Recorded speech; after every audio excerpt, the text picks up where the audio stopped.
I believe the news media creates division. I believe they thrive on it.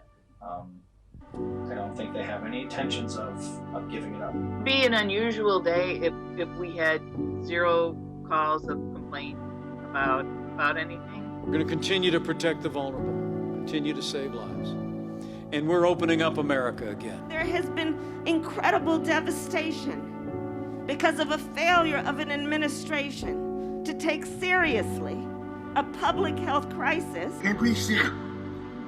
Bro, get up, get in the car, man. I will. Get up, get in the car. I can't move. I've been waiting the whole car. Get up, get in the car. Mama. Get up and get in the car right. I can't.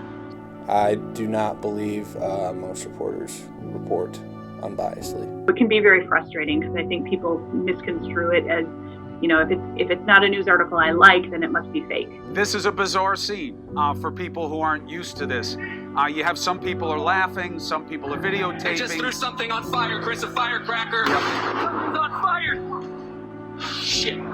Nick, you all right? You okay? Hands up, don't shoot. Hands up.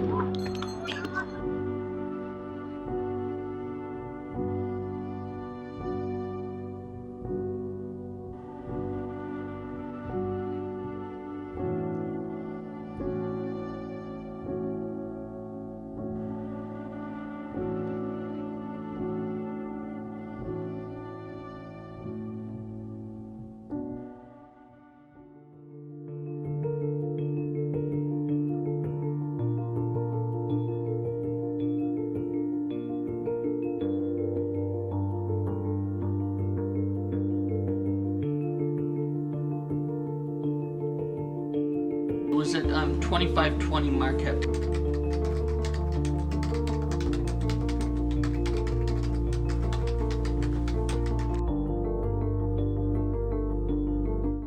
I have every reason in the world to want to support and bolster this community. When I hear the term fake news, there certainly are biased news sources out there that are slanted toward the far right or the far left, or that are out there just to perpetuate conspiracy theories.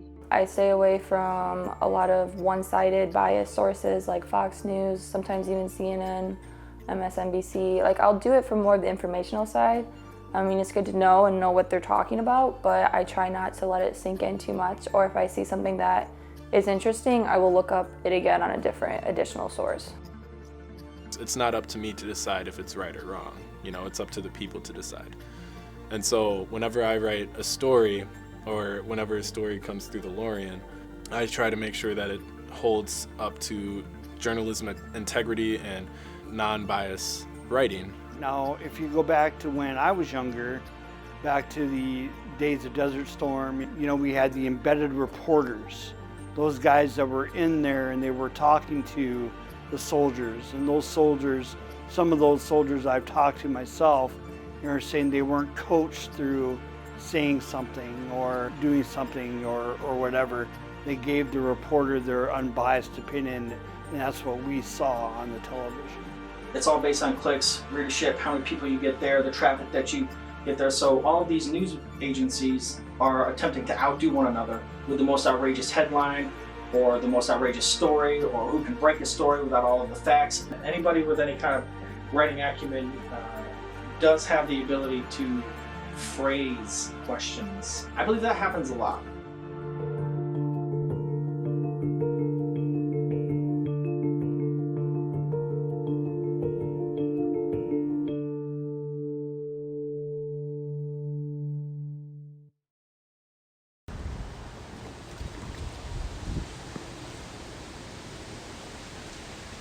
I do think that local journalism is the most pivotal journalism happening in the country. And, maybe again, that's just me saying that as someone who works as a local journalist, but I also know the expectation that's set forward for us.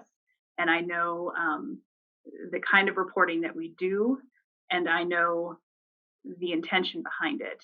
And I do know that if I turn around a story tomorrow and I haven't interviewed enough sources representing both sides of a story, I do have an editor that will call me out on that. I do think it's some of the most important work happening is community journalism and is at the community level. We do a lot of events honoring and recognizing people in the community. I think that those are very, kind of feel-good events that have positive benefits for the community. We've recently talked a lot more about diversity, equity, and inclusion. We have formed a committee internally to try to up our game and ask ourselves in our company tougher questions about those issues and about what our biases might be. Everybody has access to these large platforms, and that's where a lot of these stories that we wouldn't otherwise hear about get projected on a large scale. Not everyone's going to like what you publish, and that's just how it's going to be, but that's part of democracy. Small publications do have a way to bring communities together. They're sharing different perspectives. Like in Dubuque, we're seeing stuff from Loris, UD, Clark. And it's a way to bring the campuses together for different reasons. One thing will happen that completely derails the day, a train derailment, for example, no pun intended, but, or the explosion on Loris that happened just a couple months ago. Something like that, breaking news will happen and it completely shifts everything. And it can be tragic, but it can also be kind of an exciting time to be in the newsroom because it really puts your journalistic skills to the test. So truly, it's, from our reporters to our videographers to our photographers, it's never the same job day after day. It really, you get exposed to a lot of different things, a lot of different places, a lot of different people. And that's exciting. It's kind of cool to be able to be in your community in that kind of way. We've done some pretty cool things, and I feel like we have been a voice in the community we've stood up for important issues, and that's something I'm really proud of as well.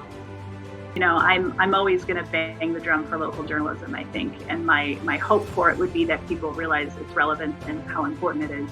People need this news. They need it now more than they've ever needed it.